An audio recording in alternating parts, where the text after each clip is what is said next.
नमस्कार. महासागरच्या खरी खरी मध्ये मी ऐश्वर्या शिंदे आपलं स्वागत करते. आपले सरकार शेतकऱ्यांना खूप काही देते असे दाखवण्यात पटाईत आहे. काही दिवसांपूर्वी सरकारने गुजरातमध्ये होणाऱ्या पांढऱ्या कांद्याला निर्यात करण्याची सवलत दिली होती. गुजरात हे आपल्या सरकारचे लाडके बाळ असल्याने प्रत्येक बाबतीत त्यांना विशेष सवलत दिली जाते. हे आतापर्यंत नेहमीच दिसून आले आहे. निवडणुकीचे फटाके वाजताना ते फटाके फुस करू नये म्हणून महाराष्ट्राच्या कांद्यालाही निर्यात करण्याची परवानगी आता सरकारने दिली आहे. पण हा कांदा शेतकऱ्यांना निर्यात करता येऊ नये अशी तरतूदही केली आहे. कांदा बाहेर निर्यात करताना त्याला प्रति टन किमान $550 किंमत मिळाली पाहिजे अशी यामध्ये मेख मारून ठेवली आहे. त्यावर 40% निर्यातीचा जिझिया करही आहे. इतर देशातील कांदा तुलनेने स्वस्त दरात मिळत असताना कोणता देश हा महाग कांदा खरेदी करेल हेच कळेनासे झाले आहे. शेतकऱ्यांच्या आणि कांदा उत्पादकांच्या दृष्टीने ही उठवलेली निर्यात बंदी म्हणजे मृगजळ आहे. खरे तर केंद्र सरकारला कांदा निर्यात करायचाच नाही. कांदा उत्पादक शेतकऱ्यांचा कसा तोटा होईल याची योजना केंद्र सरकारने आखलेली आहे.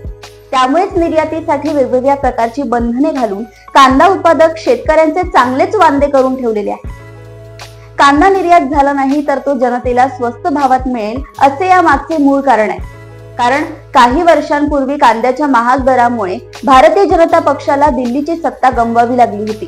तेव्हापासून कांदा म्हटले की तो नेहमीच स्वस्त दरातच मिळाला पाहिजे. शेतकऱ्यांना मातीमोल भाव मिळाला पाहिजे हे ठरलेले आहे. गुजरात राज्यातील शेतकऱ्यांना निर्यातीची परवानगी दिल्याने देशातील सर्वात मोठे कांदा उत्पादक महाराष्ट्र राज्य निश्चितच बेजार झाले होते. सरकारच्या नावाने शिव्या शाप देऊ लागले होते.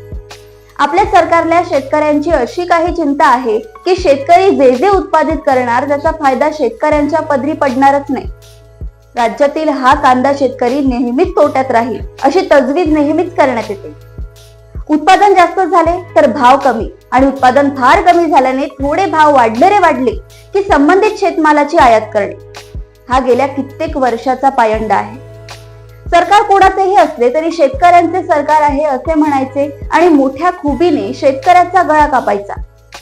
हा पक्ष निरपेक्ष कार्यक्रम या देशात पिढ्यानपिढ्या सुरू आहे.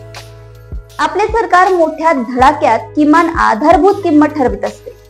या तथाकथित किमान आधारभूत किमतीला व्यापारी भीक घालत नाही. भाव पाडले जातात. कमी किमतीवर सरकार खरेदी करत नाही आणि शेतकरी कर्जाच्या ओझ्याखाली गाडले जातात. अशा वातावरणात शेतकऱ्यांनी जगावे कसे, मुलांना शिकवावे कसे? शेतकऱ्यांच्या मुलांना शेतकऱ्यांच्याच मुली लग्नासाठी नकार देतात. आपल्याला नोकरीवाला नवरा पाहिजे असे स्पष्टपणे सांगतात. ही आपल्या शेतकऱ्यांची दुर्गती आहे. आता दिल्लीत बसलेल्या अकलेच्या कांद्यांनी कांदा उत्पादकांचा मोठा वांदा करून ठेवलेलाच आहे. त्यामुळे हात चोळत बसून कांद्याकडे पाहता पाहता डोळ्यातली आसवे ढाळणे एवढेच शेतकऱ्यांच्या हातात आहे. कृषी क्रांती जिंदाबाद. अशाच राजकीय घडामोडी व अपडेट सोबत पुन्हा भेटूया महासागरच्या खरी खरी मध्ये. बघत राहा महासागर. आणि अजूनही तुम्ही आमच्या चॅनलला लाईक आणि सबस्क्राईब केलं नसेल तर लगेच लाईक आणि सबस्क्राईब करा आणि बघत राहा महासागर. नमस्कार.